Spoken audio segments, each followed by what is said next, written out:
is Brandy. Hey, this is your man Dave. Welcome back. Welcome to episode 9 of Relationships and Family Matters. Yes. Dave, what's on your mind today?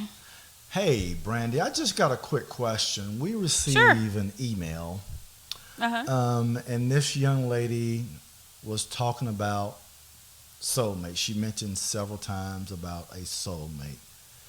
And when I hear a soulmate, I really don't quite understand exactly what that is. I know some people are going to say, what? What's a soulmate? Well, what exactly is a soulmate? What do you think a soulmate I think is? of shoes, because aren't there some shoes called soulmates? No, I don't think a soulmate. Okay, just kidding. So soulmate, the person you're supposed to be with, that you're just supposed to be together with forever. That's your soulmate, right? I don't know if that's true or not. Well, people say it. They say, oh, yeah, that's my soulmate. But what determines who the soulmate is, or what criteria? Well, I don't know. I guess I'm trying to figure out. In her letter, she's been dating this guy for a while, and she thought he was her soulmate. And why did she think that? I guess because it started out so well in the beginning. And so I guess people assume that if it's going great in the beginning, you have some common interests, and people say, this girl's my soulmate. I don't think that's true. There's a lot of people in America, in the world. There's almost 8 billion people in the world. And this one person is your soulmate? Yeah, I don't know that that's really a thing. I think it's just something that people say. So you think it's just a word that people use? It's just a word that people use, because there's no way you can prove it, number one. You can't prove it. So it's not scientific. People just say they're each other's soulmates for whatever reasons. And, it's okay. It's acceptable. It is. I think it is. But I do see the fact that sometimes you could be in a relationship with someone and the chemistry is off the charts. You like the same things. You guys enjoy talking. The conversation is great. It's stimulating.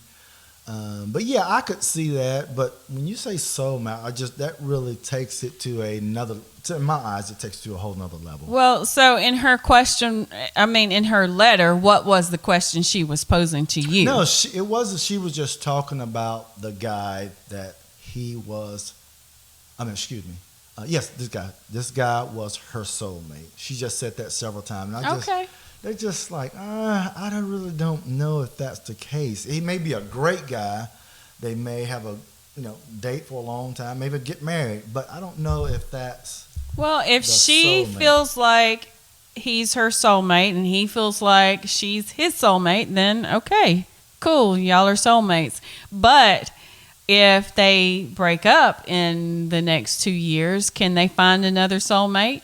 And who's to say whether they were truly soulmates or not?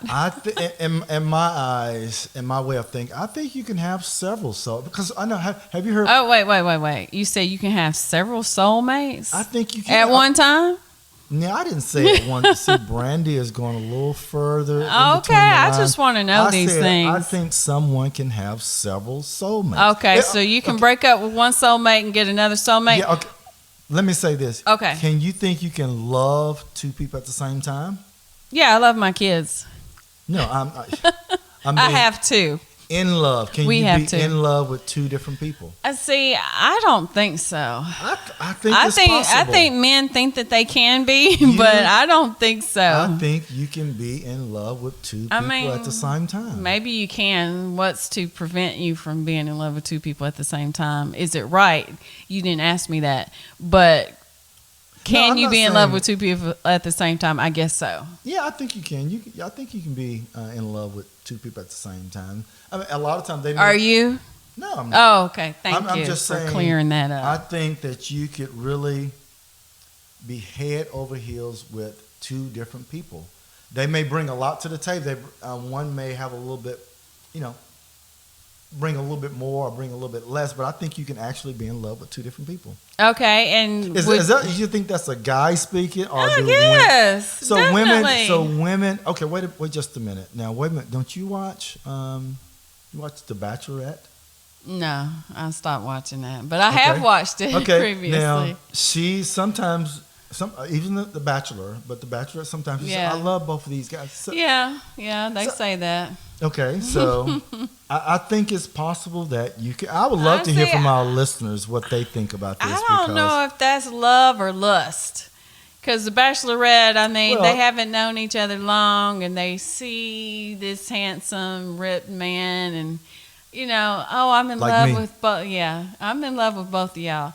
Yeah. Well, let me say, Bachelorette and Bachelor may not be the mecca example of this, but I think someone out there can be in love with two different people. Okay, at the same time. At the same time, sure. I think that's possible. Are they possible. soulmates? Now that's it. That's something that I struggle with. The soulmate. I really don't know exactly what that means. But soulmate can be whatever they want to say it is. Oh yeah, he's my soulmate. You can say he's the love of my life. It could be whatever you want to call it. So that's considered your soul. That's someone that's suitable for you, that meets your ideal criteria standards. Of a man, of a woman. Yeah. That's your soulmate? Possibly to them. Well, soulmate bar is very low in that case. I mean, if that's the case, it's very low. Then you can break up with them and then meet another soulmate. Oh, that's what I see. But when I think of soulmate, I think of one. And you're saying maybe there could be more than one soulmate? Well, after you break up with one, you can meet another? I believe, it kind of loses its value after so many soulmates. Exactly. You can't even keep calling them a soulmate. What is the average? Let's say, for instance, the average person probably dated maybe 3 guys or 3 girls in their whole lifetime, maybe. No, I would say more than that. The average? Okay. Average?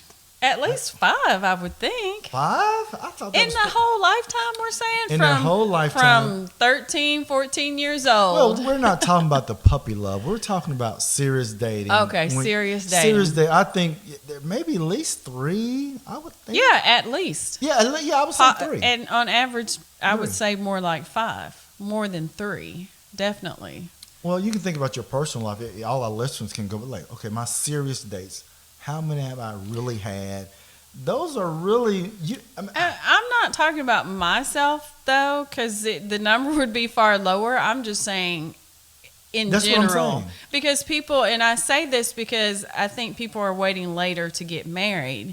They are. I feel like people have dated more seriously at least 5, well, I would think. You saying to get married. I would agree with that. Mm-hmm. But while they're single, they're still dating, guys. Right, they're still dating. But I'm saying, I think the average is probably around 3 or 4. Okay, we may have to look that up. Because most time, I think people, they see one guy or this girl, oh, I like her, I like this girl. And the third one, third or fourth one, they're probably at the age that they're probably getting engaged or getting married, I would think. Right, okay.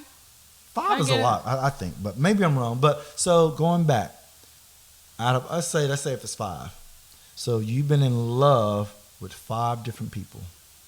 Possibly. Wow. Think about it.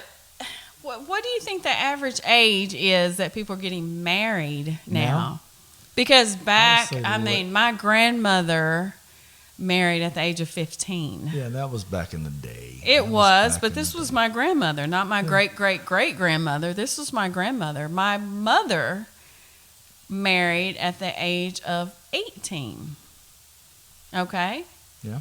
And then when I was younger, people married in their 20s. And I think people are marrying in their 20s now, but I think people are marrying later, like later 20s, early 30s. Yep, like my mom, my dad. My mom was later in her late 20s when she got married. So if people are marrying in their nowadays, if people are marrying in their mid 30s on average, I don't know what the average is. Don't you think they've dated or been in love more than 3 times? Yeah, they probably have. Okay, that I just proved my point. Now, dating or in love, that may be a little bit different. Well, I Because thought sometimes you you said can date someone dating. you may not be in love with that, but y'all just dating. You can date someone for a year and yeah. not be in love. Yeah, you can date for years. Okay. Yeah, but I'm saying I think most people have, on average, I would say maybe 3 to 4 times have dated, and they've probably after that they probably got married. After that. So, were all of them or a few soulmates? I would say not. Okay, so what if you don't find your soulmate? Do you get married? Do you date? If you don't find your soulmate, do you get married anyway? I think a lot of people are doing that. Oh yeah, I think so too. So I don't know. I think soulmate is a catchy word. Oh, I love you. You my it's soulmate. Just a word. It's just a word that people use.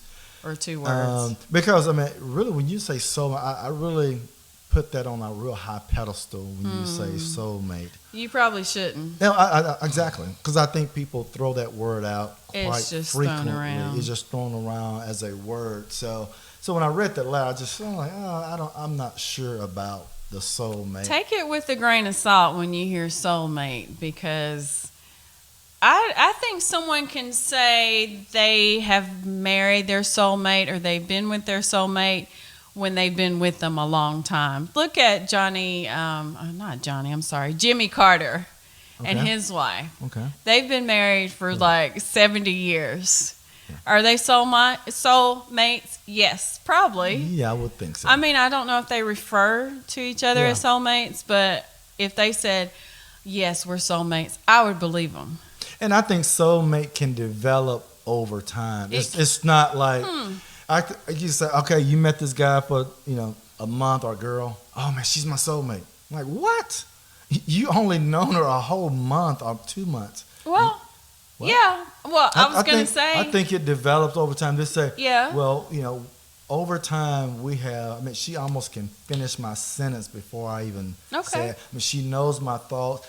I consider that more of a soulmate than you done met this guy, 2 months or 3 months. It remains to be seen. If they just met someone, they've been together for a month, they're saying they're soulmates.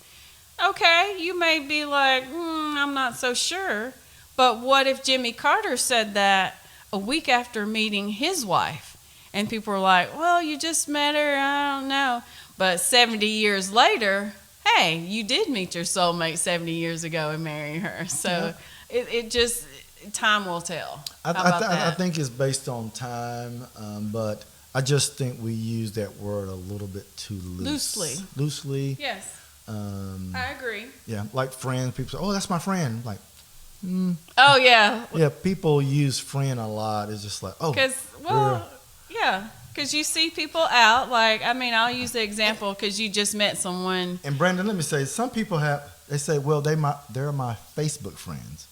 Huh? They say, because you have friends. Some people have friends and Facebook friends.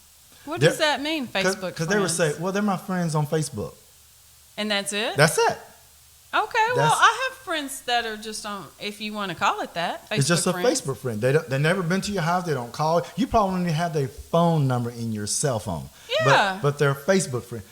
Is that I just think that's a little weird. If it's a friend on Facebook and nothing else. So we need to define friends now. It needs to be a friend can be a personal relationship, or Facebook friend is electronically relationship. That's a thing. On Facebook. That's weird. Sure. I have Facebook friends that I don't have their number. You don't have their cell number. I don't see them in person. You don't see them in person. It's a thing. It's just a thing. Yeah. So. But I was going to bring up the example.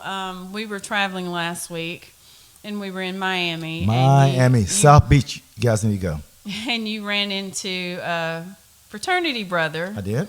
And his companion. Let's leave it at that. Companion. They were on the beach, or they're actually, we were out on the beach. And I wasn't around. You said he introduced her to me. Then she said, yes, we are good friends. Interesting. They're traveling they're together. Traveling together. They've been seeing each other for a while, but she's told me that he was a good friend, and I don't know exactly what that means. She didn't say. She didn't say boyfriend. Boyfriend, partner, fiance, wife, soulmate. No, she didn't say soulmate. She said good friend.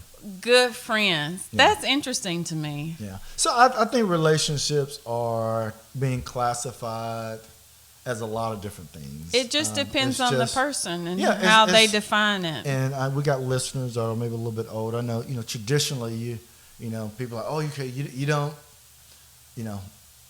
live in the same house anymore. You gotta wait and all that. People are not doing that anymore. People are living together now. People have a different type of relationship. So, the definition of a friend, or a lover, or a partner, I think all of that is changing, evolving. So, I think as society we have to kind of accept that. And, of course. But she just introduced him as a good friend. Good friend. And speaking of Miami, because of course we said we're going to talk about travel in our podcast. What did you think of Miami? I really like Miami. Besides hot. It's just really hot down there, but it rained quite a bit too. I mean, it would be sunny. That's and all Florida. Of us, That's Florida in June. Well, especially the lower part of Florida. I guess you get more of the tropical type weather down there. But it was really nice. The beach was nice. We hung out on the beach and got a little sunburn when we got back. Ate some good food. I love seafood. And it was fun. I enjoyed it. But I think that's Florida in June. Even it really is. Orlando, when Jasmine was down there doing the Disney program, people would say, it rains every day because it would rain in the afternoon. Those showers would hit. So it seemed like it would be beautiful probably down about 12 and like 1, like 12 noon, 12:30, 1. And then here come the storms. So it's like, let's hit the beach before, way before noon. But, I mean, it was really hot. So, like, if we were on the beach and it wasn't raining around 1 or 2 o'clock, you got to put shoes on before you walk across that sand. Because it was real hot. It was very hot. My ideal time, and we were down in Miami because JB had a conference to go to, a leadership conference. But to me, the time to go to the beach, the time to go to Florida is October. October is probably the best time. Yes. September, I'm thinking maybe, because October, the only thing I don't like about going in October is the time. It gets dark so early. And you don't have a full, I feel like you don't have a full day. You have a full day, but it's dark. But late September, mid to late September or October is really, only because the weather's like 80 degrees all day. But another thing you have to look out for Florida in October is hurricane season. Yeah, you got to look out for that. We've gone down there and we've been turned away. Yeah. So, you have to watch that. But Florida's fun. It seems like we go down there a lot. Jasmine was at Disney, and now Jasmine and I are going to head to California. We're going to Anaheim in a few months. Okay. We're going to hit Disneyland on a girls' trip. So a mother and daughter trip? Mother-daughter trip. Okay. Going to hit Disneyland. She enjoyed Disney World so much, and so we're just going to do a few days in Disneyland. Okay. A little bit of a difference, but it'll be fun. Disneyland's more condensed and not quite as much walking. So maybe cool. Jasmine will find her soulmate while she's. We'll see if Jasmine finds her soulmate while she's in Anaheim, California. Yeah. But I just thought that was just very interesting, the relationship between two people and how they defined it. Yeah. I'm just not a big proponent of using the word soulmate. I just think that's I think that's a real intimate word, very powerful word. And everybody's throwing out, that's my soulmate. That's why I say take it with a grain of salt. It's a popular term, but, it doesn't have to be the case all the time. But like I said, Jimmy Carter may have called his wife, a soulmate, 70 years ago. Yeah. So time will tell. So did you not agree that you can have two soulmates? I don't know about that, Dave. Can you have two soulmates? Can you be in love with two people at once? I guess so. Two soulmates. What do you mean? Not at the same time, right? Well, not at the same time. Just like 3 years ago I thought he was my soulmate, but this guy right now is my soulmate. But it's like if you can have two, then you can have three. If you can have three, then you can have four. If you can have four, then it doesn't make sense. Yeah. You see what I'm saying? Yeah. So yeah. I don't know our about people that. say sometimes, this is a perfect person for me. Like, well, how do you know that? Well, I thought that about you. So. Well, I am perfect. For me. For you. Definitely not perfect, dude. I'm saying me. Yes, I am. Well, I thought I was perfect though. Oh, I'm sorry. Okay, too. I'm sorry. I'm sorry to let kidding. you know that on this podcast, but unfortunately, Dave. Yeah. But yeah, I think you're right about that. I think if you have two, you can have three, you can have four. It really begins to water it down. So let's just stick with this word. Soulmate is just a definition of a relationship, maybe, or a good relationship. Was that possibly? Because it's all up for interpretation to the people that are involved in the relationship. So. Yeah. On the outside looking in, we don't know. No, I don't think they really know. I think they believe that they're, connecting with this person, physical, emotionally, mentally, and they got a lot of similarities as far as relationships. So I think that's what people think. Okay, if you got all that, this is my soulmate. And that's cool. If you think you found him, then congratulations. That's a great thing. Yes, it is. Hey, you heard about that submersible? I think of it as a tiny submarine. Little submarine? Yeah, that went down. Are in the yellow submarine? No, I don't think it was yellow. But anyway, the gray submarine. Well, they went to explore the Titanic. Yeah, it was when I heard about it. I was pretty when they first talked about it, they were going down. I'm like, okay, cool. When they said they were missing, I was like, oh my gosh. I couldn't imagine being in I think it was set up like a size of like a Volkswagen Bug.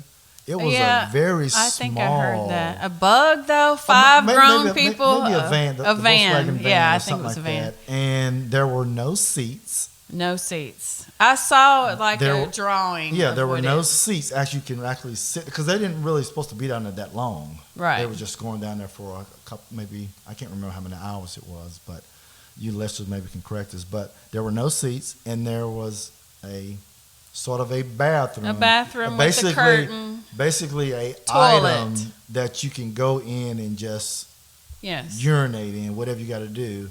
Do your business. Do your business. Yes. So. And there were 5 adult men in the submersible. And only one person could stretch their legs out at a time is what I saw because they had to be folded up almost. Yeah, and I didn't know. I found out after the fact that they were told days before they aborted the submarine, they told them to restrict their eating intake so they would not go to the bathroom. Oh, so they were even hungry when they were going down there, which is... Oh, man, that's well, I haven't heard now. I don't know how long they were down there before it actually imploded. Yeah, imploded. And they all died. I don't know how long. Because it seemed like that was pretty quick because they went down and then a couple hours later they lost contact with them. Yes. And then they were looking for them. They were like, they're going to run out of air. But really, they were probably already Well, they didn't deceased. know if it drifted below the communication barrier, so they might have thought, okay, did the engine stop and they just drifted down? So that's why they started the search. And it's so far down there, I think it was like deep, 13,000 feet or something like that. I don't it was know, pretty, but it was really sad to me. Of course, all 5 dying that way. In fact, a father and a son. Yeah, tell me about that. I know you talked about that a little bit. I don't know a whole lot. The interesting part, father and son. And would you tell me about the relationship between them? The father wanted the son to go with him. He kind of talked him into it. He said, this is, I guess, like a Father's Day gift to me that we do this together. Mm-hmm. So he encouraged the son to go. The son was like, kind of reluctant, like kids are sometimes about things. And he talked his son into going, and they died that way. And I just thought that was really sad. Wow. And it made me think about different times I've talked my kids into doing things. Oh, well, I think we all do that. Like, yeah, you should go on that trip. Yeah, you should do this. Yeah, you should do different things. And just encouraging them and talking them into doing things that they maybe didn't want to do. Yeah. And I just thought how sad of that to happen to this father. But, they both died at the same time, I would say, or the same day down there. But, yeah, it would bring a certain amount of guilt to me if I had talked my child into doing something or going somewhere and they got hurt or they had a really bad time. I would agree with you, but I think it's the level of what you're asking your son or daughter to participate in. Now, if you ask your son, okay, hey, let's go and play some football. Why don't you play football for the school this year? And they get hurt. And he get hurt. Let's say he break a leg. But you tell him, hey, go down in this sub made of,